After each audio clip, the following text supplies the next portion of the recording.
Good morning, everyone. Welcome to this meeting of the Arctic Policy Study Group for Commonwealth North. My name is Juanetta Ayers. I'm the Executive Director for Commonwealth North. Just a few ground rules. Again, the chat feature is suspended. You can only chat with me. If you do have questions or technical issues that arise, please know that it may take me a moment in responding. We also encourage participation. So at any point during today's session, if you have a question, please feel free to submit it through the chat platform. And we'll get to the questions and answers after our presenters have finished. If you're calling in on your phone and don't have a visual, you can text your questions to 907-230-2284. Again, that's 907-230-2284. With that, let me turn the floor over to our co-chair, Mead Treadwell. Mead? Thank you, Juanetta, and good morning, everyone. We've got a very good program this morning.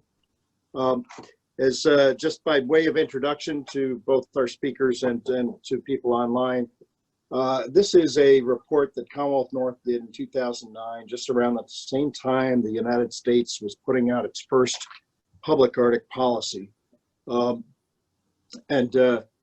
Commonwealth North has decided through its study group to update that policy, and security issues, great power issues are very much a part of that report. I just would like to thank ahead of time our co-chairs, Bob Cox, Tom Barrett, Maura Backenstedt, and Gail Schubert for helping to arrange this program. And our program is also hosted today by two collaborating think tank institutions with us in this study, the Polar Institute at the Wilson Center in Washington, D.C., and the Arctic Domain Awareness Center. And I'd like to introduce the directors of those two programs this morning who will take us forward on that. But also, before I do that, I'd like to just make a shout out to Davis Dingaman, who has been interning with us and is about to go back to school to Pepperdine. And Davis, if you're on, thank you very much for your help on this study group. Our session hosts are Randy Church Key, a Major General in the United States Air Force, retired now, who's Executive Director of the Arctic Domain Awareness Center at the University of Alaska.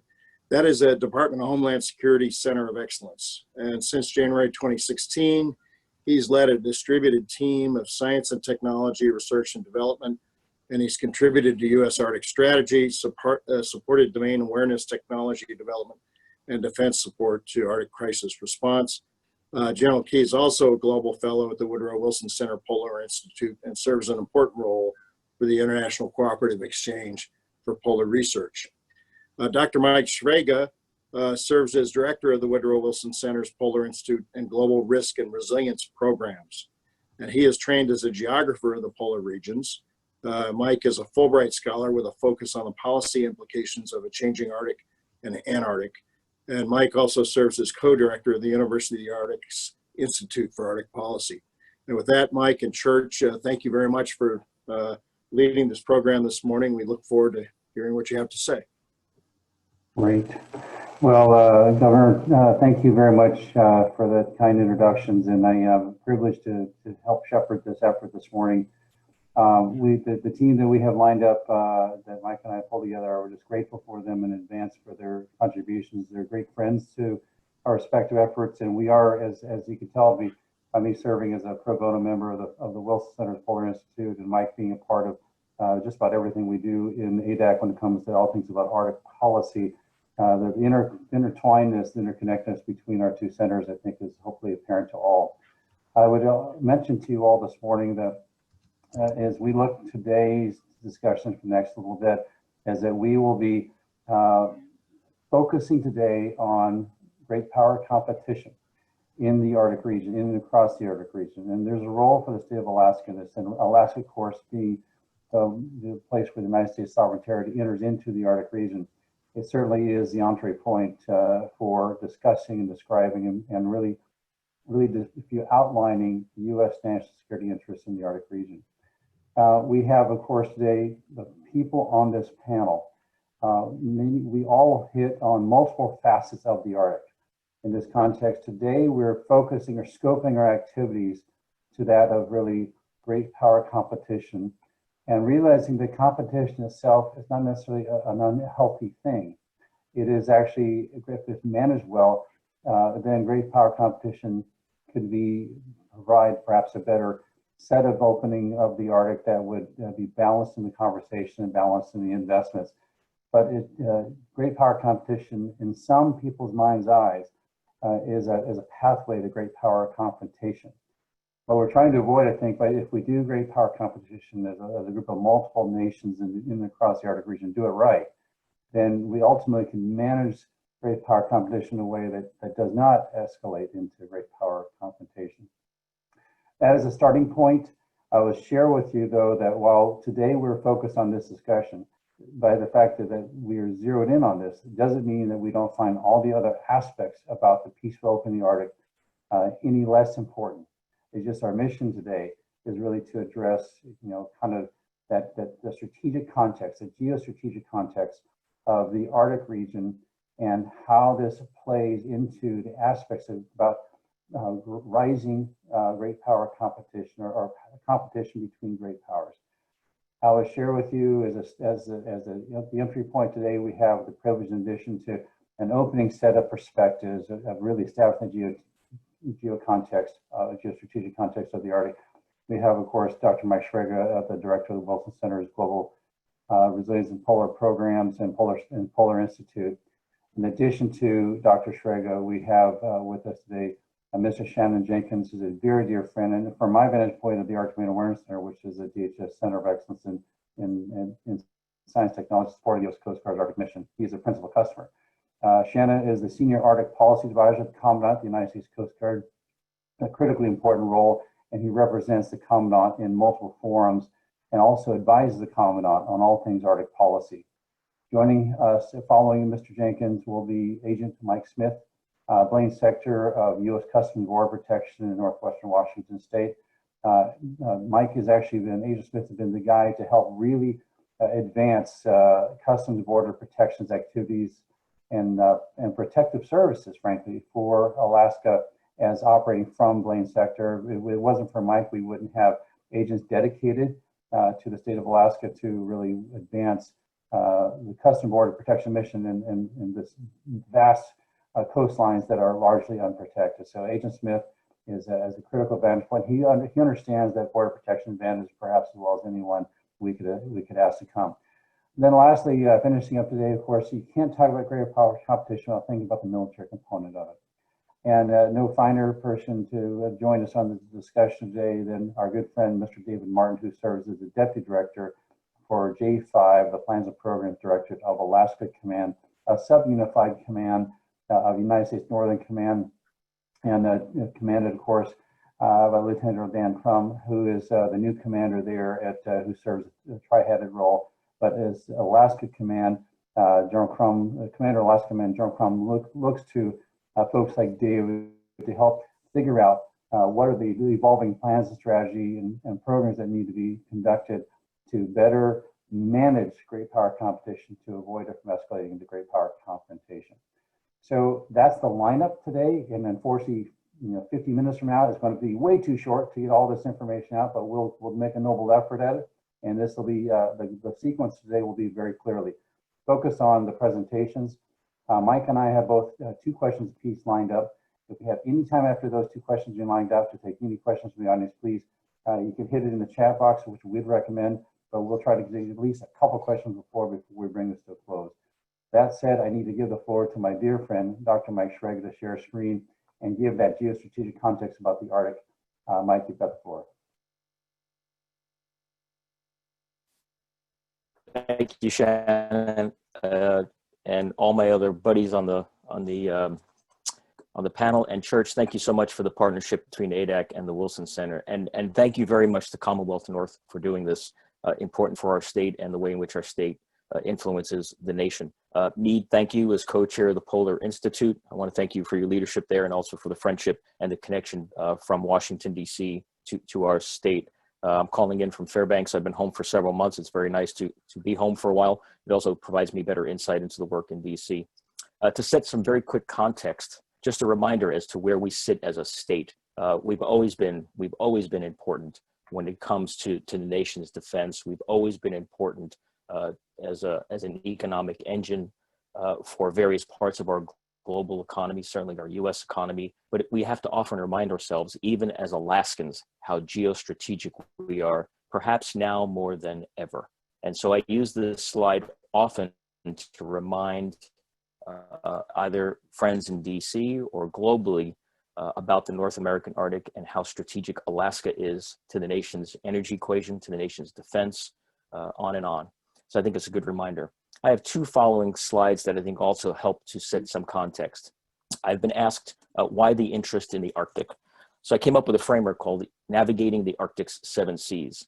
For the U.S. to be fully engaged in the Arctic, to influence the Arctic, to take advantage of the Arctic, to be good neighbors in the Arctic, I think we need to navigate these 7 seas and navigate them wisely, correctly, and for the benefit of Alaskans and the rest of the country. And so there are basic, for me, 7 drivers. I've often been asked, how do you wrap your head around all that's happening in the Arctic? Why should we pay attention and what is going on there? And so these 7 C's, I hope, will set the context for this discussion and perhaps others. Very quickly, the 7 C's, these are 7 buckets, 7 different ways of thinking about the primary drivers as I see them in the Arctic.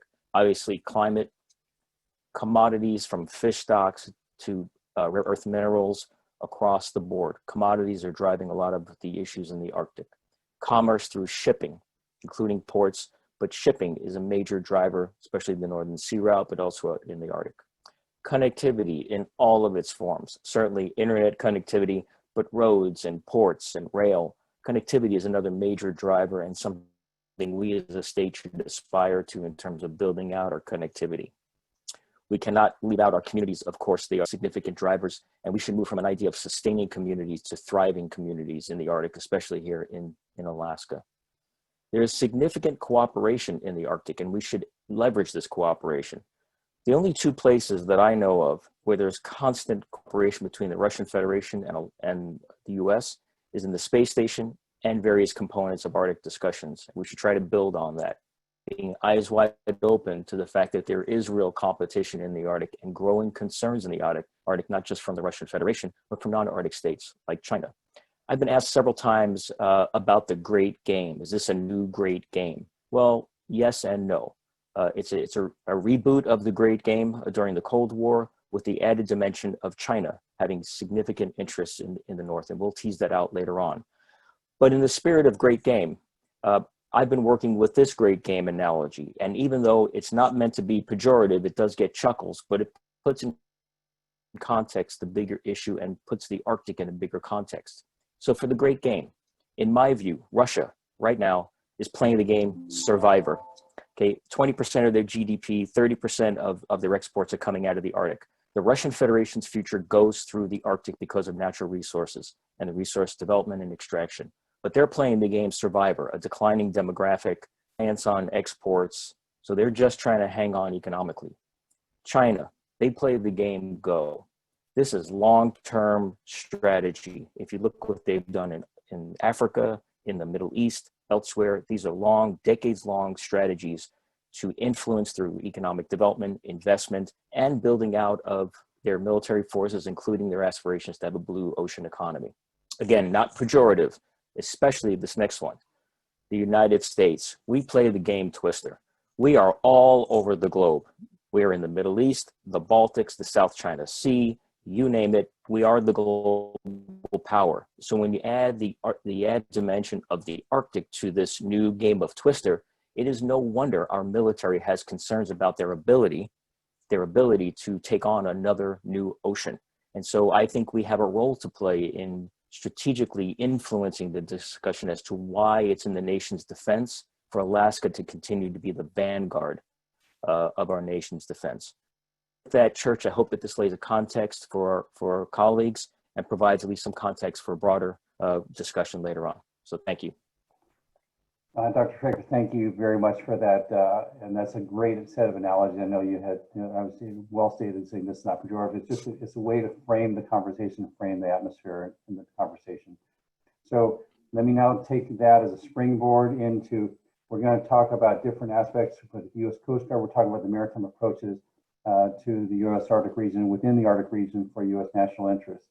So with that maritime-based perspective, of course, which the Arctic Basin is a maritime basin, I'd like to give the floor to Mr. Shannon Jenkins, the Senior Arctic Policy Advisor to the Commandant of the United States Coast Guard. Shannon, my good friend, you've got the floor. Thanks, Church. Thanks, Mike, for that setup. I hadn't thought about Twister before. It's going to take me a while to get over that image there. So I appreciate the opportunity to engage with everyone today and talk about this. It's been an interesting mental exercise to think about it from this perspective. I haven't quite thought about it, Alaska and great power competition in this context before. I think we often conflate Arctic and Alaska, but mostly we seem to focus on why Arctic matters related to great power competition. Even the report that Meade held up to start this off was entitled Why the Arctic Matters, not Why Alaska Matters.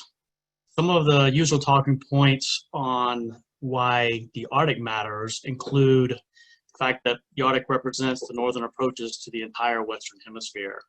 Nowhere else does the U.S. share two international borders, one with our strongest ally and one with one of our strongest competitors. It's the only, or at least the most significant, competitive space within U.S. borders and where we compete with both Russia and China. There's a lot of words on this slide. I'm not going to go through everything, but some of the key points that I want to really hit on is the fact that it is that competition with Russia and China. China in particular, I'd say.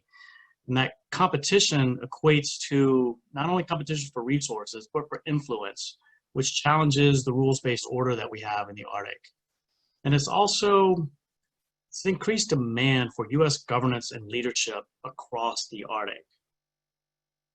Back to why, or Alaska's role in this. One of the issues is perceptions versus realities. If you Google maps of the United States, too often you find maps like this. This certainly does not convey the magnitude, the importance of Alaska to the strategic competition and strategic influence that we should be having in the Arctic. So if you go back to this slide, is one I prefer to use. The lower right, I think, is used an awful lot.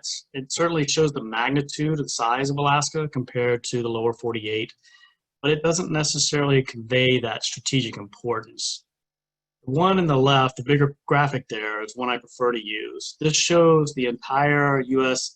exclusive economic zone, and it really shows the magnitude of our territories, our waters, compared to the rest of the territorial waters of the United States. Being an Arctic nation gives us both sovereign rights and responsibilities across the Arctic that includes governance of our own waters. Alaska affords us the rights to explore opportunities and to have a voice in setting the governance structure across the region. To understand the specific role of Alaska in great power competition, I had to go back to what are the Coast Guard's and the national objectives for the Arctic. And the end state that I think we all want is a stable, cooperative domain that promotes safety and prosperity. We can't achieve that end state alone. We have to be a leader with allies and partners and set the model for behavior as the example to promote responsible governance, sovereignty, and the rule of law for everyone. And that begins with the proper governance and security of our own waters. So I want to foot stomp a few of the things that the Coast Guard does related to that. And this all begins with presence, both operational and strategic. Operationally, icebreakers are a cornerstone of what we do, what the nation needs to do in the Arctic. They're not only a Coast Guard asset, they're a national asset. Our mobile infrastructure that enable us to go where and when we're needed to execute those national missions. It's not only about icebreakers, it's about other ships, airframes, and people.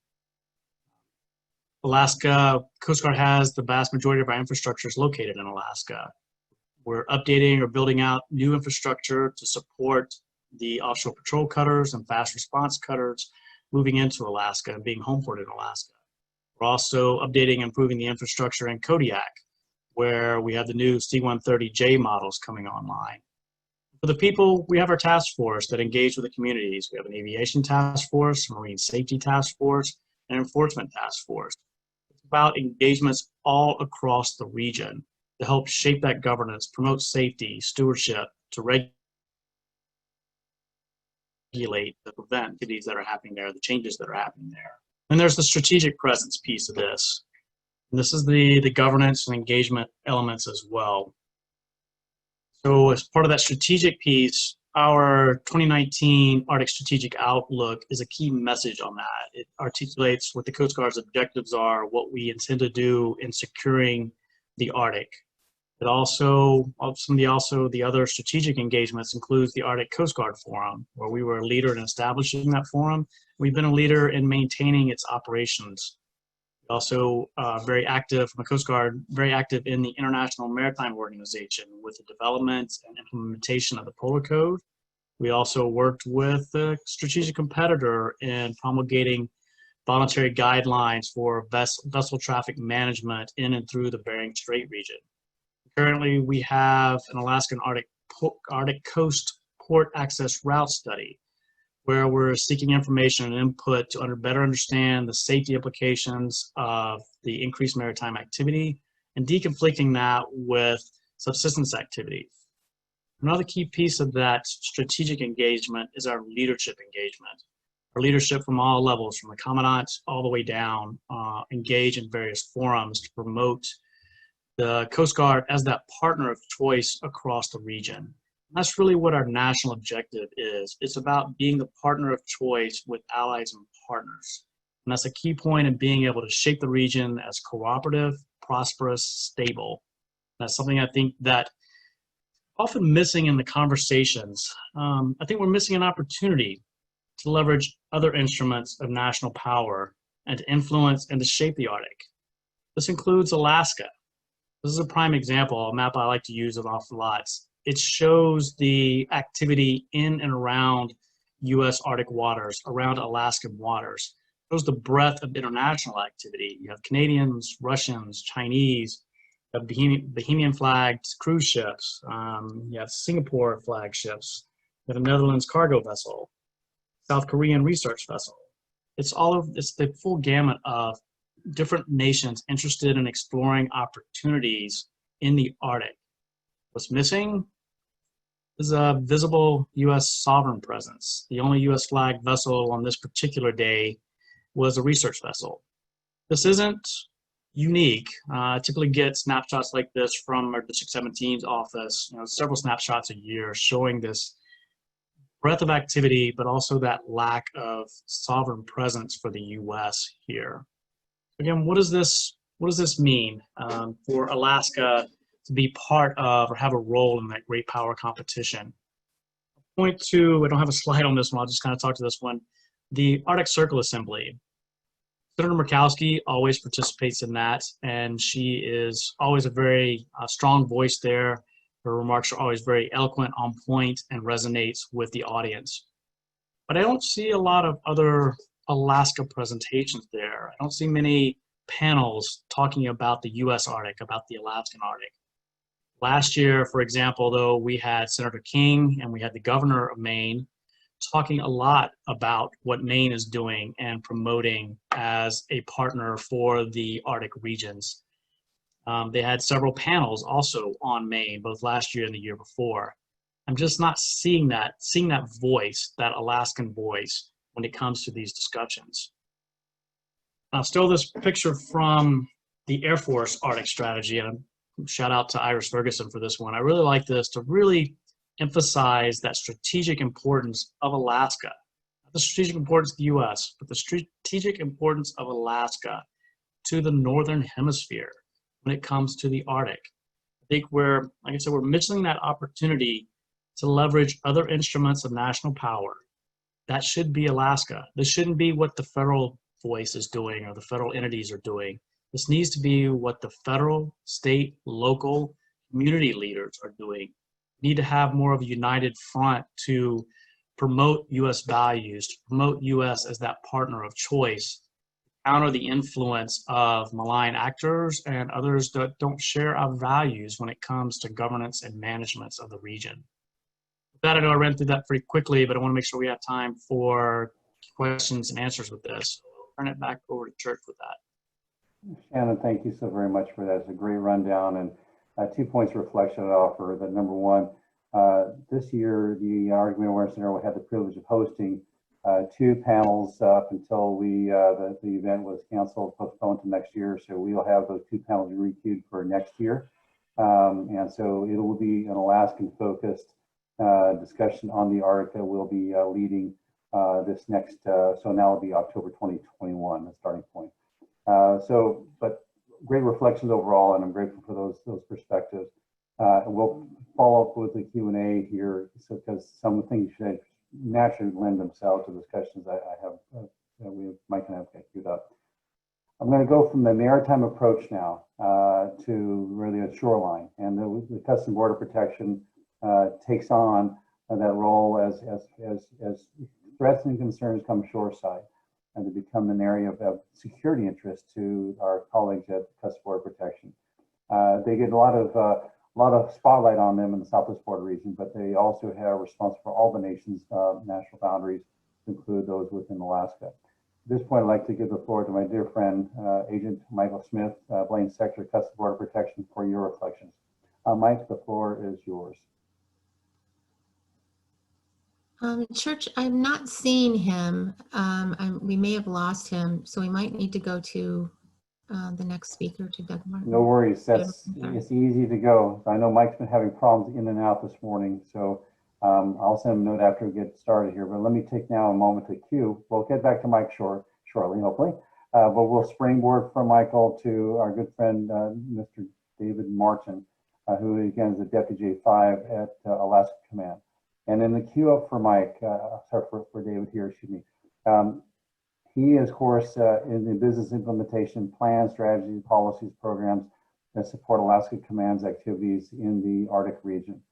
Of course, DoD is guided by an Arctic strategy, and this is and really to support and defend the national interest in the Arctic region.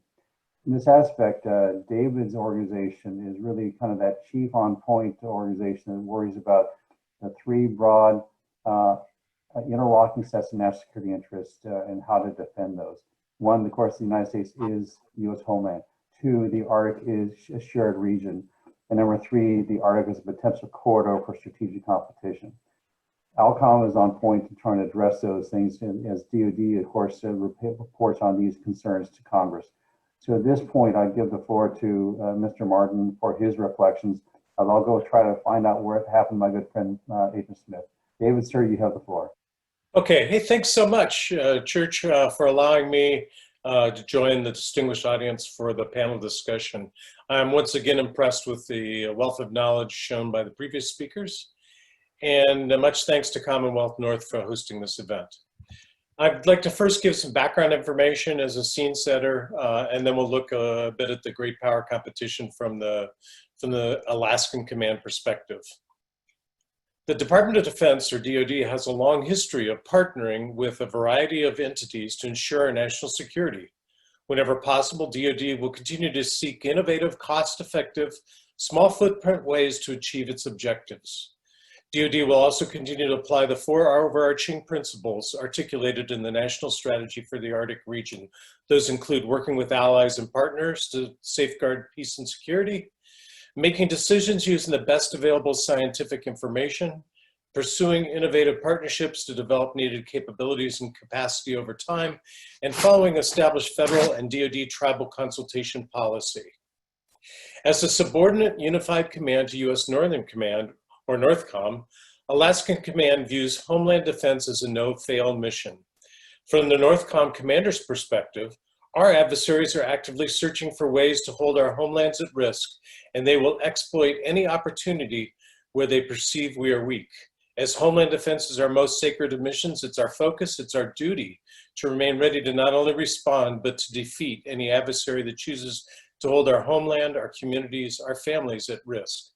Alaskan Command closely integrates headquarters activities with Alaskan NORAD region, the 11th Air Force, and U.S. Army Alaska.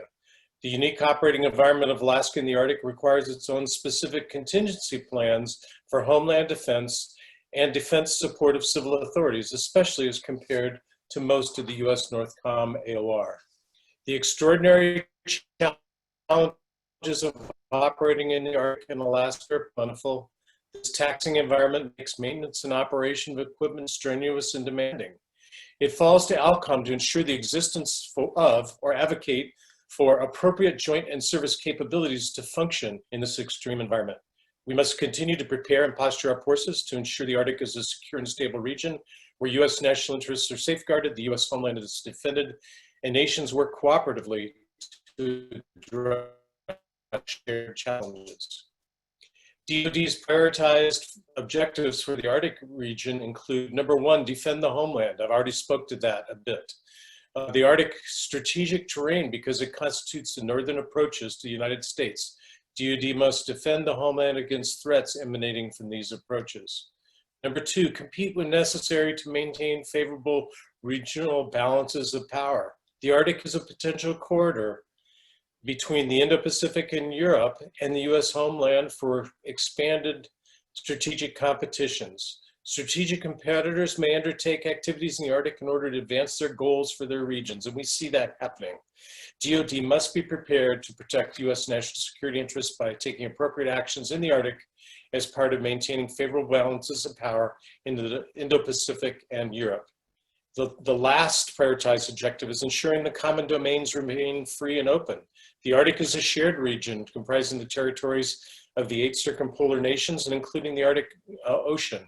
DoD, in partnership with other federal departments and agencies and our Arctic allies and partners, should ensure continued access to the Arctic for legitimate civilian, commercial, and military purposes. This framing offers a broad relative scheme of prioritization based on risks to U.S. national security interests, relevance to and consequences for national defense strategy priorities, and the mandate of established DoD roles and missions. The desired insight is to ensure the Arctic is a secure and stable region where U.S. national interests are safeguarded, U.S. homeland is defended, and nations work cooperatively to address shared challenges. The threats facing our nation are not hypothetical. Our competitors' reach is now global, and they're conspicuously undermining international norms and standards of behavior while possessing the capability to strike targets in North America with both nuclear and advanced non-nuclear weapons launched from well beyond our territory. In light of this reality, our Homeland Defense mission is more essential than ever. Now, some thoughts on Russian activities in the Arctic. The Arctic region, by the way, I really like the 3 games that were presented at the beginning. That's a great way of looking at it. And I've never heard the US game called Twister, but that certainly fits. So moving to Russian activities in the Arctic region has long been the key to Russia's economic well-being, currently accounting for more than 20% of their exports and GDP. Much of their recent reconstitution efforts are intended to secure the Northern Sea Route, which supports exploitation in the region. Reintroduction and recapitalization of military capability is a concern as we continue to monitor Russian infrastructure development, deployments, training, and exercises. Although Russia is planning to improve its military and border capabilities in the Arctic, these improvements are primarily focused on areas such as protection of coastline and offshore energy extraction installations, search and rescue operations, and icebreaker capabilities, and should therefore not be viewed as inherently threatening to other Arctic states. However, changes in Russian intent can happen quickly, thus increasing potential for instability and miscalculation in the Arctic region. We must continue to monitor messaging, activities, and operations, uphold the rules-based order in the region without escalating strategic competition. While statements of Russian intent to build up military capacity should not cause much worry, actions such as placing and deploying expeditionary forces would be far more provocative.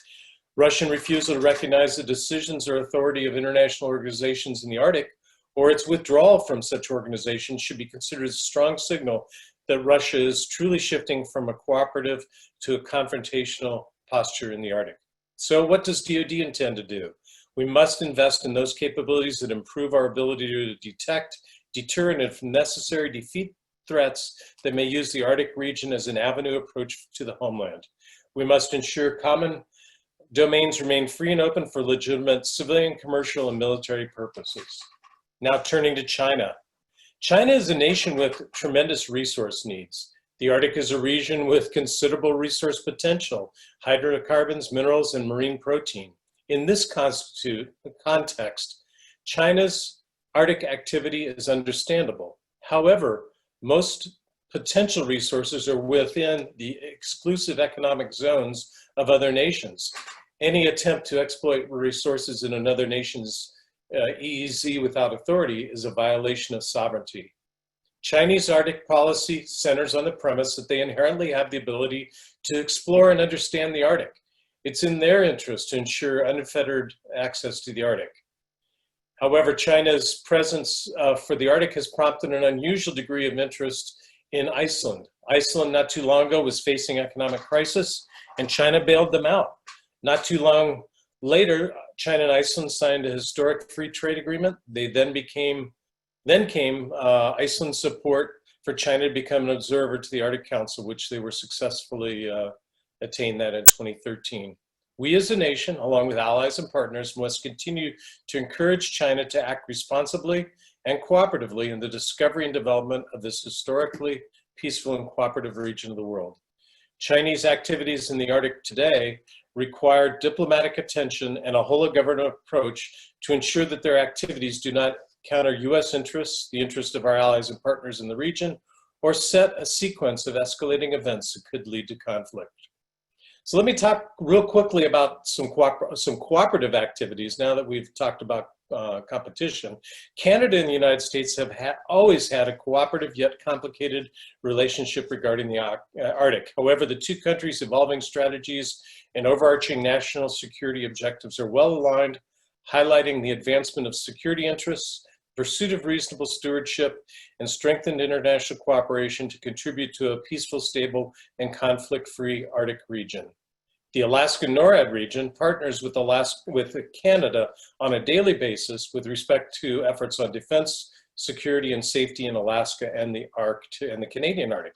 In addition to these activities on the Alaskan NORAD region side, Alaskan Command maintains a robust relationship with Canada's Joint Task Force North in Yellowknife Northwest Territories. ALCOM has conducted Arctic General Officer and Flag Officer summits, which now include the Danish commander of Greenland Arctic Command, routine staff exchanges, and participation in training exercises on both sides of the border. ALCOM's exercise Arctic Edge, the largest extreme cold weather joint exercise in the North American Arctic, provides an opportunity for units to train in a challenging cold weather environment. In addition to training, this exercise sends a strong signal of DoD capabilities in the Arctic.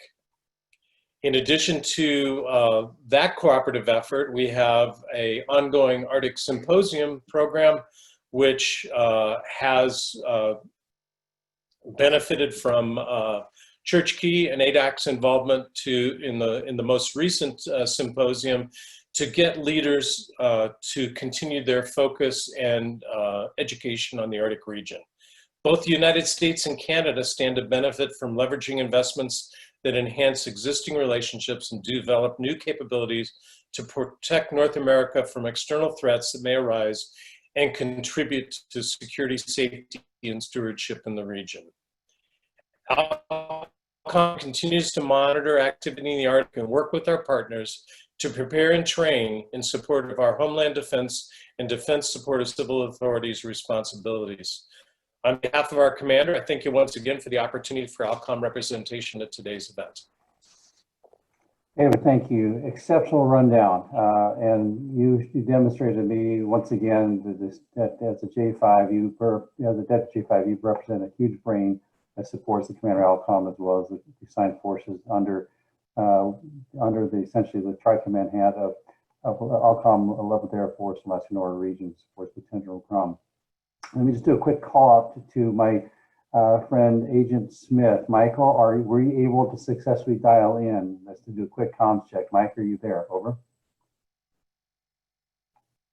Okay, he may have been pulled for something. He is, of course, an active agent, and so there may have been something that come up that pulled him from it. He's not able to answer any emails right now or text, so I have to assume that something is pretty significant on his scope. I'll briefly cover on his behalf in this case, and then we'll go to Q&A. Mike, of course, represents Customs Border Protection, which is part of the constellation of Department of Homeland Security's protection and security of the U.S. homeland. For those that may or may not know, DHS, of course, is a natural complement to the Department of Defense when it comes to securing the Arctic region in light of great power competition, rising great power competition. DHS, of course, is principally a law enforcement agency where obviously they have one military service assigned, and that's, of course, the United States Coast Guard. DHS is actually continues to grow since its founding in 2002. It is now 9 services and agencies that are aligned under one headquarters. And this includes, of course, Customs Border Protection, U.S. Customs Border Protection, the Federal Emergency Management Agency, U.S. Immigration and Customs Enforcement, Transportation Security Agency, of course, U.S. Coast Guard, U.S. Citizenship and Immigration Services, a cyber security infrastructure, and of course, agency, and then, of course, the U.S. Secret Service. All of these, right now, Customs Border Protection has 2 agents now finally assigned to Alaska. Before there was no enduring presence in Alaska. Mike has been leading the charge on that down in Blaine Sector, Northwest Washington, to try to establish a more enduring presence for CBP and realistically to advance more border protection. And Alaska's unguarded, unlocked, open coastlines that represent a potential corridor for malign threats to come ashore that are actually that they get through the maritime approaches. So in this regards, CBP has no outside the coastline. All that is part of the maritime approach. The responsibility of the U.S. Coast Guard to provide that security and patrol. But he has to. The folks in Customs Border Protection, Mike Smith in particular, is trying to organize efforts to counter malign influences, which are really the law enforcement nature. Illicit trafficking of all sorts, whether it's narcotics, human trafficking, organized criminal activities that can operate through. There's a very low, essentially, signature rate into U.S. territorial waters and onto our shorelines, and access really is America's unlocked, unguarded, open back door when we think about our Arctic coastlines, simply because the lack of sensing and the ability to really have many folks out in the neighborhood to kind of keep an eye on that neighborhood. So Michael and his colleagues at CBP are trying to make the investments here that better secure our border lines along our coastlines. And of course, they work in close partnership with our Canadian counterparts, including, of course, the Royal Canadian Mounted Police, RCMP, and RCMP's counterparts to Mike are in Whitehorse and Yukon Territory, RCMP in the northwest part of Canada, and they together try to share responsibilities to securing the borders between Canada and the United States and Southeast Alaska, and of course along our shared border along the line of longitude that separates mainland Alaska to Canada. And so shared efforts, partnership between RCMP and CBP is part of beyond the borders, essentially agreements that were signed between the United States and Canada several years back. So Mike is trying to be that guy on the ground to help better secure those areas, and he would identify, in partnership, of course, with the folks, the Alaska state troopers, that the amount of illicit narcotics that come ashore, the amount of illicit activities, generally in western and north-south Alaska, particularly western Alaska, where you're nearby shipping corridors that represents what Shannon Jenkins had mentioned earlier. So in this case, CBP is partnered with the rest of the Homeland Security enterprise, partnered with, of course, the state of Alaska's law enforcement agencies, partnered with other federal law enforcement agencies that are associated with the Department of Justice, including the Federal Bureau of Investigation, ATF, and Drug Enforcement Agency. These folks collectively in the law enforcement enterprise are trying to better secure and thwart illicit activities, as illicit activities supported by our colleagues that are the folks that are involved in rising great power competition, because unfortunately, great power competition is not just a military thing. In this case here, where China uses all instruments, for example, of national power, both within the economic aspects, all within military, also in other elements under their control, to include, of course, having unfortunately a rising amount of illicit activities that emanate from that nation. And that is a malign influence that threatens our security, as well as, of course, our sovereign people, our sovereignty, and of course, our citizens that live in this region.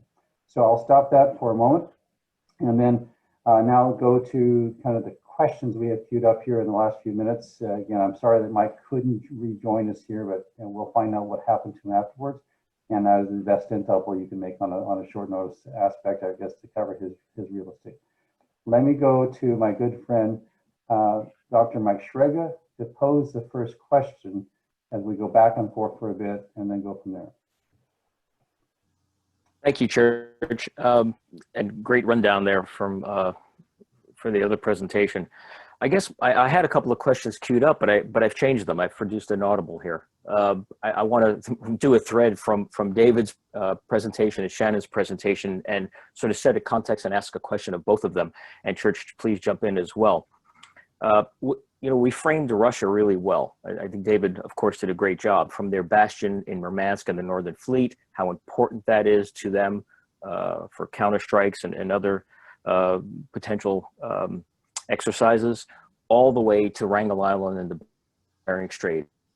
They have really fortified that entire northern sea route, terrestrial and marine based, and then their high latitude islands. It really is a sandwich between economic development and reassuring at least the Russian Federation that they have the military capacity to back up their sovereignty claims, and also a vital shipping lane called the Northern Sea Route for domestic transportation as well. And of course, a lot of the activity there is domestic. So to me, Russia is predictably unpredictable, predictably. We kind of know what they're going to do. We kind of see it, but we need to be, eyes wide open. Versus China, David, and this is where I thought maybe I would ask you this question, and Shannon, please jump in. Although China came out with their white paper, their Arctic policy, and they talk about a rules-based order. They want to be peaceful and cooperative everywhere, from science to research to fisheries. It's a document full of wanting to cooperate and being fully engaged in the Arctic in a good way. Yet that is countered by reality in places like the South China Sea, where apparently international rules and rules of engagement and international law did not apply as much as one might hope that it would. So there's this juxtaposition between a narrative about the Arctic where it's peaceful and engagement, and we see their activities mostly in oil and gas investment and shipping, versus a reality on the ground, which I would still consider Indo-Pacific, South China Sea, right up through the Bering Strait, into the Arctic, as one stream of areas of influence that I see creeping ever north, and we should be cognizant of this, including the real threat from North Korea. So I wonder if you could tease out a little bit more, at least some thinking from your perspective, of how the Chinese activity in the South China Sea counters their narrative in the north, and to what degree we're watching that, and that fits into the equation about protecting the homeland, of course, on the west coast of the United States, but in particular, a future Arctic through the Alaska territory. Mike, thanks for the question. That's a great question. The folks, the map that showed the areas of responsibility for the different combatant commanders highlighted the fact that Alaska sits at the crossroads of really three different combatant commands area of responsibility. The seams are with U.S. Indo-PACOM, which is absolutely responsible for for U.S. military action in response to and preventative measures to keep the South China Sea activity, I'll call it manageable. So that certainly is not is not an Alaskan command sweet spot, but we look at it with a lot of interest and certainly a lot of concern.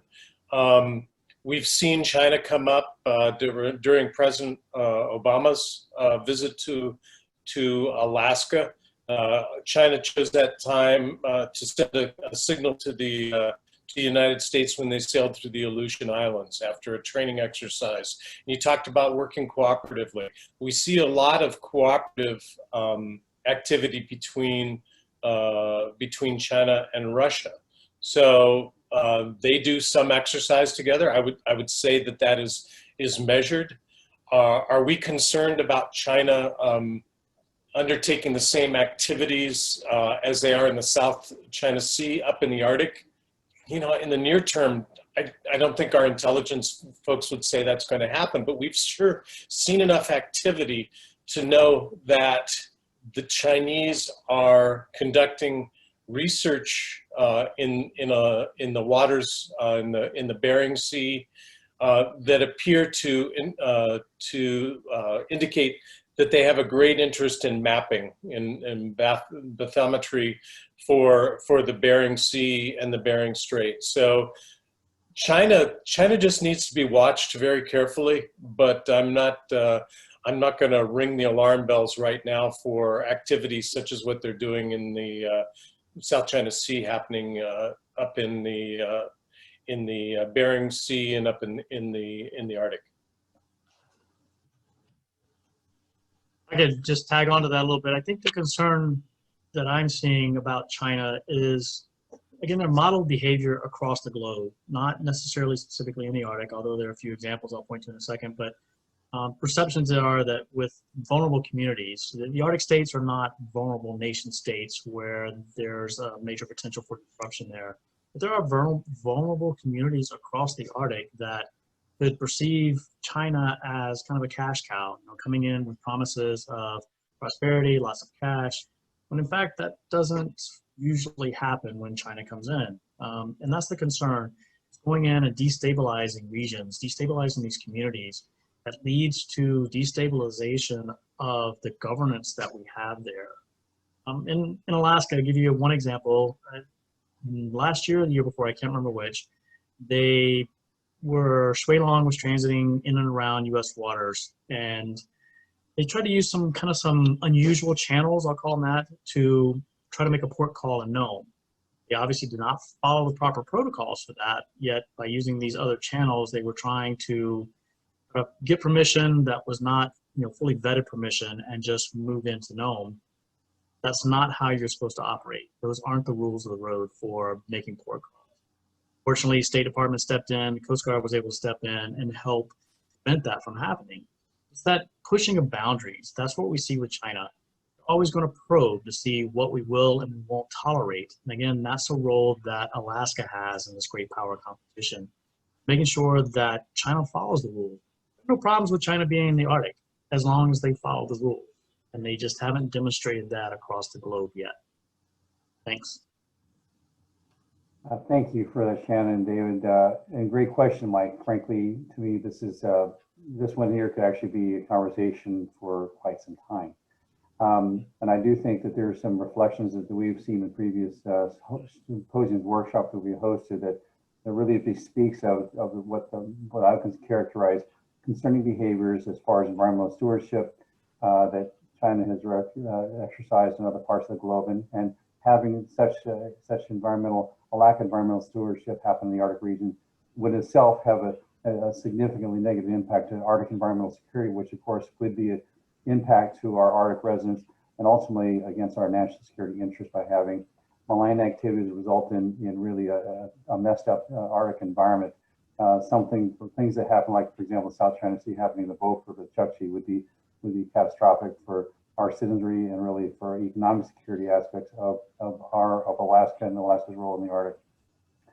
So I'd like to, we may not get to all the questions, but we can anticipate that, but I'm going to have one that I would take to the floor real quick. Back in 1972, then Secretary of State Henry Kissinger recommended, and it was achieved to President Nixon, about opening up pressure against the Soviet Union by essentially opening a dialogue with the People's Republic of China.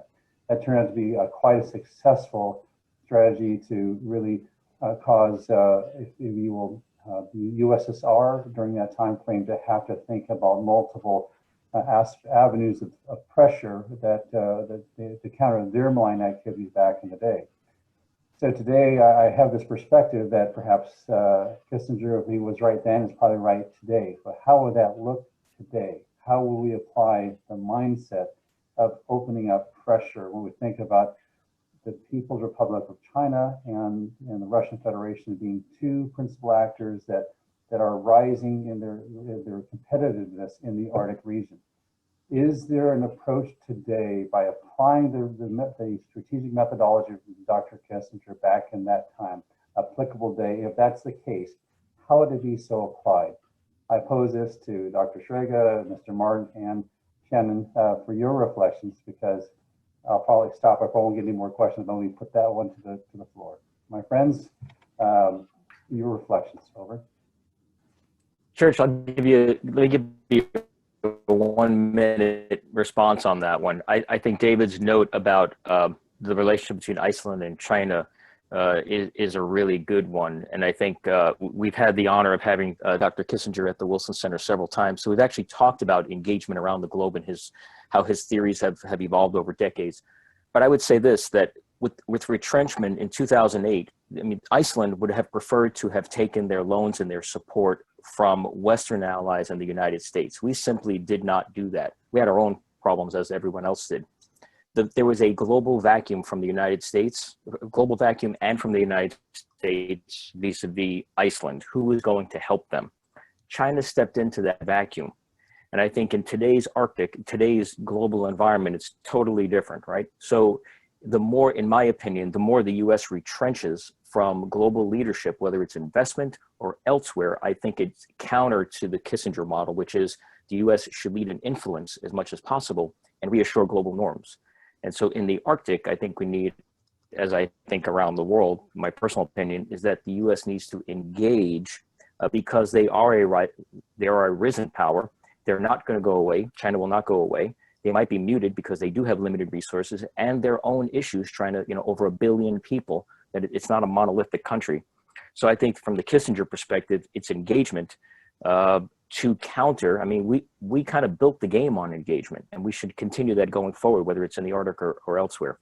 Just my 2 cents on sort of the future of how we engage in the Arctic, but also elsewhere, and building on.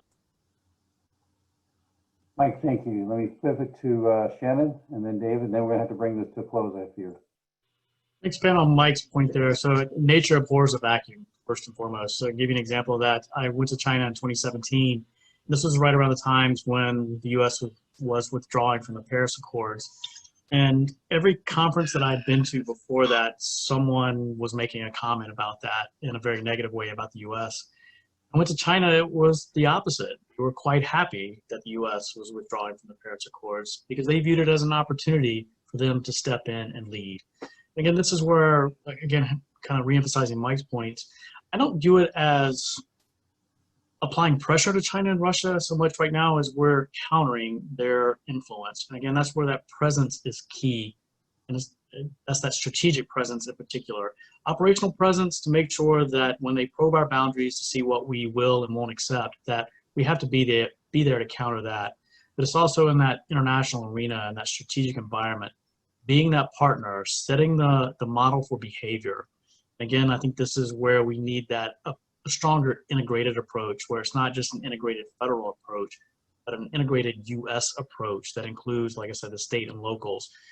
Where can Alaska step in and be that leader, be that instrument of power for the U.S., counter that influence, and to show this is how we want to operate. These are the types of rules of governance that we want to enforce, we want to respect for all the Arctic nations. Thanks.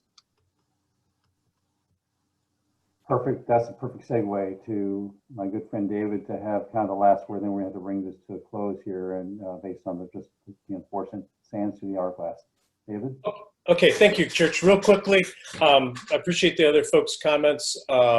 It's going to be cooperation. It's going to be working with our allies and partners, and it's going to be speaking with one voice. And I was thinking just the federal level. So I was really, I appreciated the perspective of making sure that the state and the community, as much as possible, can speak with the same voice. So thanks again. David, thank you. Well said. So now I'm going to cue this back to Governor Treadwell for his bringing this to a close, but let me say thanks to Commonwealth North, thanks to the Wilson Center, thanks to Headquarters U.S. Coast Guard Alaska Command. Unfortunately, I also offer thanks to, unfortunately, to PVP who couldn't stay with us through the rest, but I'm sure that we'll get the rest of the story from them soon. I do see the 2 questions we're able to get to. I'm happy to stay online and address those from Marlena after this is done, if the floor would leave it open. Otherwise, I'll give the floor back to Mead and for your closing reflections. Thanks for the privilege of being a part of this today, sir. Well, thank you very much. And to all of our speakers, it was very well done. David, I kind of want to take your paper and publish it as the security annex to our report. I think it was all very well done. And thank you all. I'm just going to conclude by saying we may come back to all of you gentlemen as experts on this as we formulate this report, because one of the big questions is what should the civil sector here in Alaska be doing to help fill the infrastructure gap that we talked about in the Arctic before, whether it's for fuel or for ports or icebreakers or communications. And we'll be looking for what kind of mechanisms can further improve that. We also have a section in the report that will probably talk about cooperation with our neighbors. And I think that's something where if you have thoughts as we go along, that's important. Third, I found myself in another Arctic presentation recently talking about some of the scenarios that show the Arctic as a pathway for moving, equipment, material. A Japanese admiral once told me, that had the Russian Northern Sea Route been open during the Russo-Japanese War, they might be speaking Russian today. And there certainly are scenarios. Mike, I know you and others on the program are actively involved in the Munich Security Project, where some of those issues come up, as well as the forums that were mentioned. So with all that, we're going to say thank you. Thank you to the audience for joining today. And just to say, gentlemen, we're not going to let you off the hook. There's very, very important questions here that we want to address in our report. And you've given us a fantastic foundation. And thank you, Church and Mike, for organizing this, and a tremendous morning. Thank you very much, Mead. And again, on behalf of my friend Mike Smith there, I'm sure he feels just terrible not able to stay with us, but we'll find out and relay back and try to queue him up for another conversation if that will work for you, sir. Great. Thanks. Great. If you'd like, I will stay on the line to address Marlena's questions. I'll just stay till you all pull the plug, and then I'll go from there. So thanks again to my colleagues, and I'll stay on line for as long as is needed. Over. Great. Thank you, Church. Yes, to anybody that does have to leave, we certainly understand. We're just a little past the 9 o'clock hour. So thanks to everybody for being with us today. But we will stay online. Anybody wants to stay online and chat a little bit further, we'll just go ahead and make the space available. So, and we do have some other questions that have been submitted as well. So. Okay, well, thank you, Juanetta. I will just go ahead and see if, I don't know if David, Shannon, or Mike stay with me, but I would offer the one from Marlena, the questionnaire, and again, I'll let folks drop off as they like, but I'll queue that up for conversation for those who stay on, and I'll give people a moment to pause, allow people to cycle in and cycle out as they want, but I'll pick up in about 15 seconds.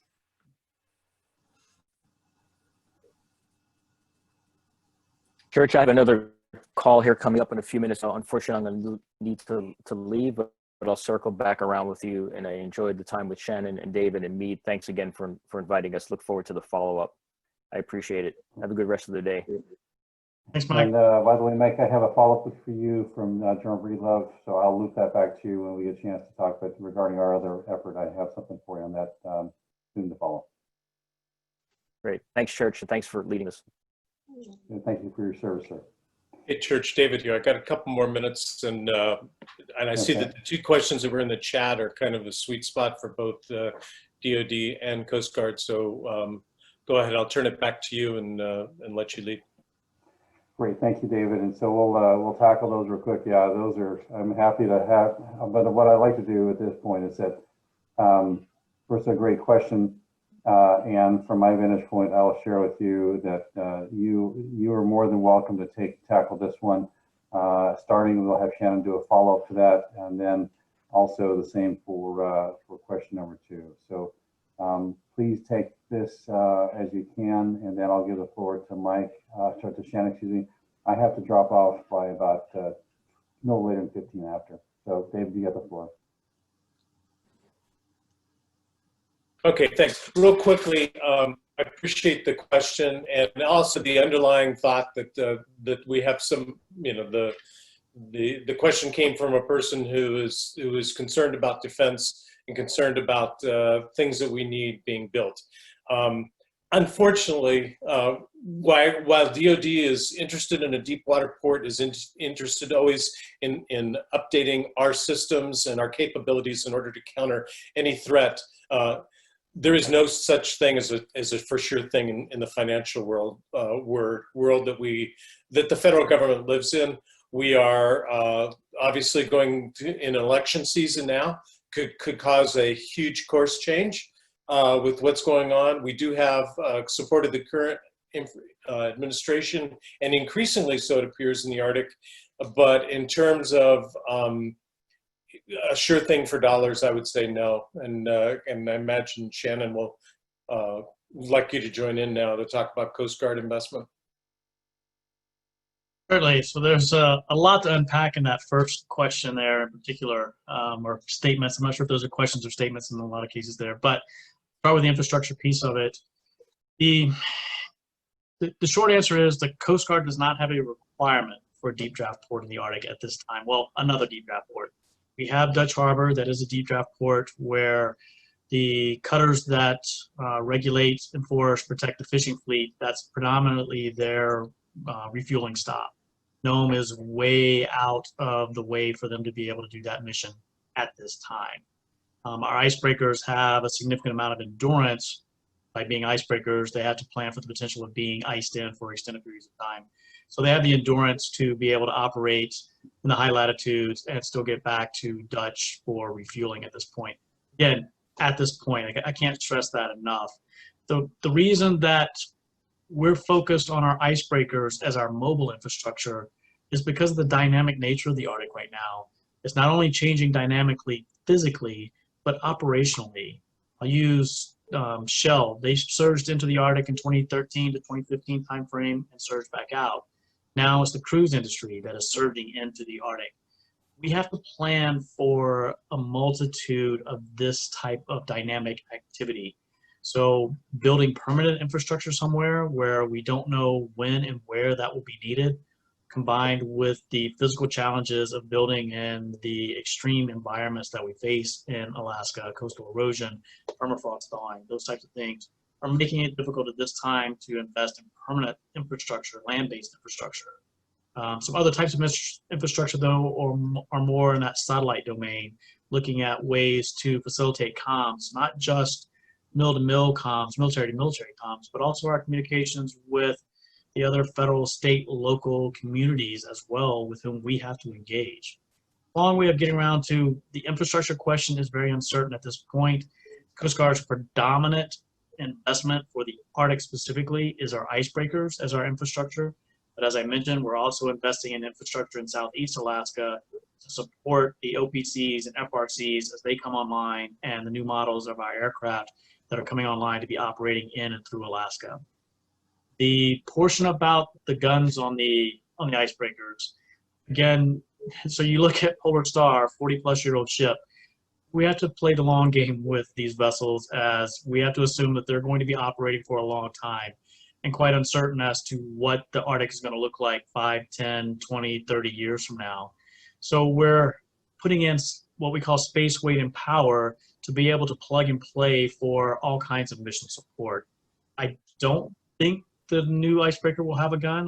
Don't quote me on that one. I'm not the expert on saying what we will and won't put on the ship. But as I understand it now, it most likely won't. But it certainly will have the capacity and the abilities to add in whatever we need to execute our national missions, not just Coast Guard missions, but national missions. That includes our both Title 10 and Title 14, our law enforcement and our military roles and responsibilities. If there's anything else I missed in there, just let me know. That's a good recap there, Shannon. And so well done, David and Shannon. Thank you both for those reflections. I guess I would just offer kind of a chapeau to this. Obviously, you know, I will share that for a long time, the U.S. Arctic region has been more of an economy of resource investment theater of operations. We've not made the kind of the high-end investments in many aspects in the Arctic Basin that we have perhaps in other regions. That said, Alaska is home to right now the largest number of fifth-generation fighters in the United States and in this case the world. Alaska is home to a fairly robust training exercise range that enables U.S. military force the opportunity to gain not only readiness but also proficiency. I would share that the Arctic is the pathway that Alaska provides to the United States and to advance its national interest in the Arctic region is clear, and it's a great base of operations and really a location to operate from to project sovereign influence from and into the region. The Coast Guard, of course, is critical on, and their roles in the future is projecting power across the sovereign U.S. territories of the isolated regions of the U.S. extended economic zone. With what Shannon and his team leads there at the U.S. Coast Guard to provide the policy, the strategy, and really the forces to exercise and complement and ensure that sovereign influence, I think is critically important to counter the aspect that, from my vantage point, is this.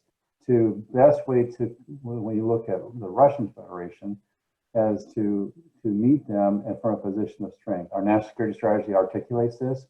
Russia historically respects strength, and not belligerence, but we're just talking from a position of strength. We have, if we're going to defend this, we shall defend this, and we need to defend this for folks to take note, and for them to really then take a step back and reassess that this we will defend. And the same thing goes with the PRC, that they're looking for the opportunity perhaps to exploit our lack of interest in a way that is the lowest possible economic cost to them. So again, projecting our sovereign influence in multiple spheres, in multiple domains, I think is critically important. And then think about this from a multidisciplinary vantage point. Great power competition is not necessarily a military only exclusive activity. Certainly the military forces, that being within Department of Defense and Department of Homeland Security, are the leading elements therein. Lastly, to me, is the aspects of can U.S. When you think about our Arctic interests, we have to be thinking, frankly, U.S. sovereign spaces to join in the bet against Canadian sovereign spaces. So a can U.S. approach to North American sovereignty and security, I think, is quite critical. And I'll share for the members of HUMAN, that includes, of course, the North Warning System, revitalizing this, and this is part of the Permanent Joint Cooperative Defense and part of the Tri-Command framework between U.S. NORTHCOM, NORAD, and Canadian Joint Operations Command. And realistically, it's between the Department of Defense and Department of National Defense, and really a sovereign wealth distribution, if you will, wealth contribution, excuse me, between both the United States and Canada to revitalize North Warning System for today's and tomorrow's threats, which were much more finer, much more difficult to acquire than previous generations. So I think the North Warning System revitalization is going to continue to be an issue for us for the near term and really in the mid to longer term. Just like the North Warning System revitalization, the old DO line took really a long time. It wasn't until 1989 that President Reagan, after nearly a decade of work between Canada and the United States in the 1980s, were able to ink the North Warning System revitalization. That same mindset of playing the long game for the revitalization, I think, is going to be important. And Canada, of course, is a critical partner in multiple aspects in the Arctic, to include sovereignty, security, and defense. I'll stop at this point because I literally have to run to my next meeting. They're waiting for me now. And I would say to Governor Treadwell, to you, sir, and your team, and to David, Shannon, Mike, and company, thanks for the gift of your reflections, for the folks and the patience of listening to today's conversation. Mead, I give the floor back to you. I need to go. I'll talk to you all soon. Take good care, and we'll look forward to the follow-up. Thanks. And if we have time for one more question for our two remaining panelists, I heard what was just said about Coast Guard ports, and we also heard the admirals speak here a couple of weeks ago, said generally the same thing, but if the ports were available in the Arctic, that the Coast Guard would use them. And of course, I certainly agree that scenarios are changing considerably. I guess the question is, Admiral Fagan talked about the need for a whole of government approach. And as an Alaskan who served in both the state and federal government, I'm trying to figure out what mechanism would be best for that to happen. Right now, when I was serving in office, the state actually helped pay for forward basing of Coast Guard helicopters. We provided the financing for the Anchorage sector. And we have a clear common interest in improving communications, improving ports, and so forth. We heard a mayor of the Northwest Arctic Borough say that the 70-30 split in that civil funding is not really workable for getting us the Arctic forward presence base, capability that we need. And I guess the question I wanted to leave you with is, what mechanism should we recommend as Commonwealth North to bring about the whole of government approach that Admiral Fagan talked about, and to fill the infrastructure gaps that General Crum was very, very clear about in his very short intervention last week. Dave, you want to go first? Or you want me to? Go ahead. Well, I want to be clear too. First of all, it's not that the Coast Guard doesn't support port development in Alaska. Certainly we do. We just don't have that requirement for it. But we'd be happy to have any and all infrastructure available that will help improve our mission effectiveness and efficiency. For example, we've been working very closely with the Army Corps as they completed their work in the Port of Nome. And we also have quite a few conversations with Nome as well as Kotzebue about the Cape Blossom project there. So definitely very supportive of it. We just don't have the requirement now. And that's where it gets down to the money piece of it, not having the requirement. The whole government approach is something that we've been wrestling with for a long time. I think the NSC is doing quite a bit now to bring that federal collective together to identify what are the national objectives and priorities. I think hopefully will be coming out something from the administration in the not too distant future about those national, sorry, I got a little frog in my throat, those national requirements. That does not weave in that other state local element to this, and I don't have a good answer for you. I'm not sure what that is. I'm not the expert on how we do those public-private partnerships, but that's something that keeps coming up in the conversations about that whole of government, whole of U.S. approach. I guess that's maybe a misnomer. We keep saying whole of government. I think when I say it, I'm talking about the federal government, but it should be that whole of nation, whole of U.S. approach that includes, state of Alaska, also includes state of Maine, it also includes state of Washington. It includes anybody and everybody on both coasts, quite honestly, because the traffic from the coast or through the Arctic is going to be impacting both coasts of the United States in particular. Sorry, I don't have a good answer for that whole of nation piece. I love to noodle this with a collective group, though. It's help inform me, and maybe I could throw in a few points here and there to try to figure out a path forward on that. Thank you. Yeah, that's a great question, and we've certainly struggled. As you know, I've been involved with the Arctic for about 10 years now in Alaskan Command, and we've certainly struggled with how to kind of get word out. We have a interagency coordinator position at our command that does that's kind of their specialty. I'd be very willing to pass this question along to them and let them look at it from their interagency approach. It's what they do for a living. I think it's a great idea, and certainly I want to be part of at least connecting you to the right person in our command who's a lot smarter about those types of relationships and approaches than I am. Well, thank you both. And I would just like to say, and I said this to Admiral Fagan the other day, we're not trying to stick you with the bill.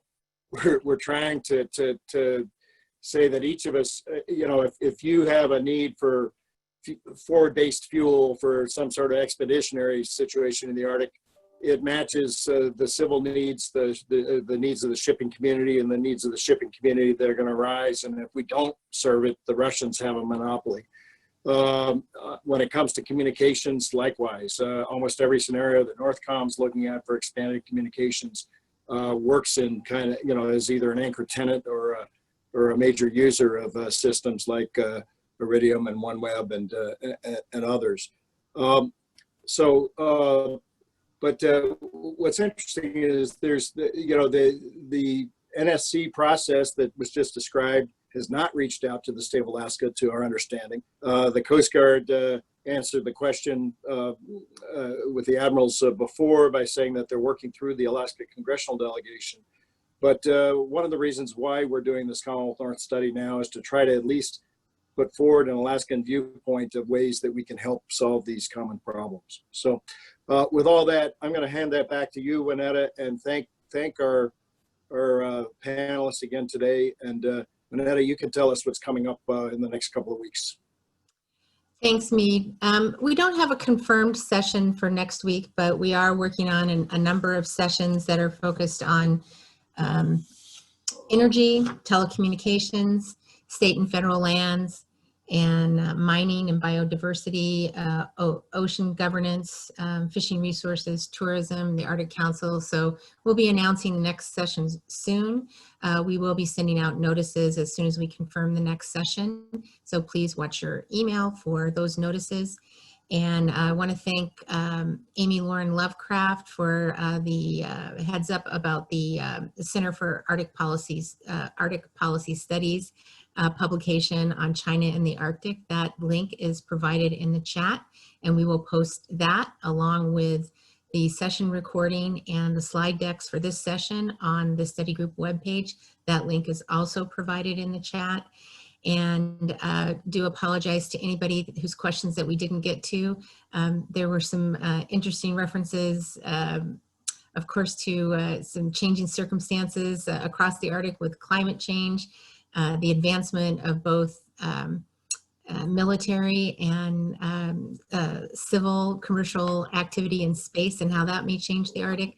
So all of those are topics that we'll follow up on as well. We appreciate everybody's input. So with that, thanks everybody and have a great day.